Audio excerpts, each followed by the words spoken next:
Kuala Lumpur আন্তর্জাতিক বিমানবন্দরে প্রয়োজনীয় শর্তাবলী পূরণ করতে না পারায় বাংলাদেশি সহ ১১২ জনকে ফেরত পাঠানো হয়েছে। সোমবার মালয়েশিয়ার সীমান্ত নিয়ন্ত্রণ ও সুরক্ষা সংস্থার এক বিবৃতিতে এ তথ্য জানানো হয়।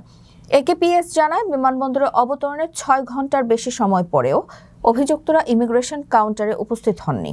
একেপিএস এর মনিটরিং ইউনিটের নিয়মিত নজরদারি অভিযানের সময় বিভিন্ন দেশের প্রায় ৩০০ ব্যক্তিকে পরীক্ষা করার পর এই ১১২ জনকে শনাক্ত করা হয়, যাদের কেউই দেশটিতে প্রবেশের প্রয়োজনীয় শর্তাবলী পূরণ করতে পারেননি। এর মধ্যে কতজন বাংলাদেশি রয়েছে তাও উল্লেখ করেনি একেপিএস। বিবৃতিতে আরও উল্লেখ করা হয়েছে, যারা দীর্ঘক্ষণ ধরে বিমানবন্দরে অবস্থান করছিলেন তাদের অনেকেই ইচ্ছাকৃতভাবে ইমিগ্রেশন কাউন্টারে যাননি। বিদেশি নাগরিকদের এই ধরনের আচরণ মালয়েশিয়ায় তাদের আগমনের উদ্দেশ্য সম্পর্কে সন্দেহ তৈরি করে, যার ফলে তাদের আটক করা হয়। আটকদের মধ্যে বাংলাদেশে ছাড়া ভারত ও পাকিস্তানের নাগরিকও রয়েছে।